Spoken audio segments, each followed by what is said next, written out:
Bonjour, au cours de cette courte vidéo, nous aborderons le vagabondage et les tentatives de fuite chez les patients atteints de la maladie d'Alzheimer.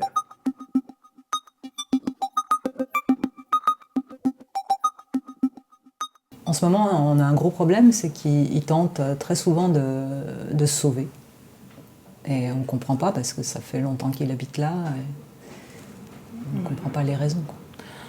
Donc c'est vrai que les personnes qui ont tendance à se sauver comme ça, c'est en raison d'une angoisse qu'ils ont présente en eux, due justement à cette perte de contrôle, due aux problèmes cognitifs qu'ils présentent. Donc les personnes qui vont développer des troubles cognitifs sont très souvent anxieux.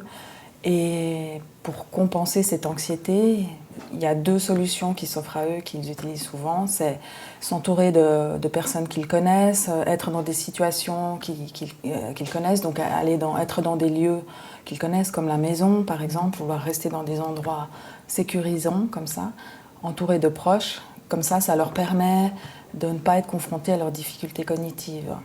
Mais d'un autre côté, cette situation, cette angoisse un peu permanente qu'ils ont en eux, peut les stresser, les rendre inquiets. Et du coup, quand c'est l'inquiétude et le stress qui prend le dessus sur ce besoin d'être rassuré, alors les patients ont plutôt tendance à se montrer agités, à fuir, à vouloir partir, sans vraiment savoir où ni pourquoi. Donc voilà, il va sortir de la maison, partir, il va se retrouver dehors et ne plus trop savoir ce qu'il fait ici en fait. Il n'y a pas vraiment de but, c'est juste pour répondre à l'anxiété, à l'angoisse, à ce stress. D'accord. Et qu'est-ce qu'on peut faire? Parce que nous, on essaie de fermer la maison à clé parce que ça nous rassure nous, mais lui, ça l'angoisse encore plus. Alors il y a d'un côté les traitements psychopharmacologiques qui peuvent aider, donc des anxiolytiques, mais ce n'est pas forcément à utiliser tout le temps, enfin, ça peut le rendre dépendant des médicaments.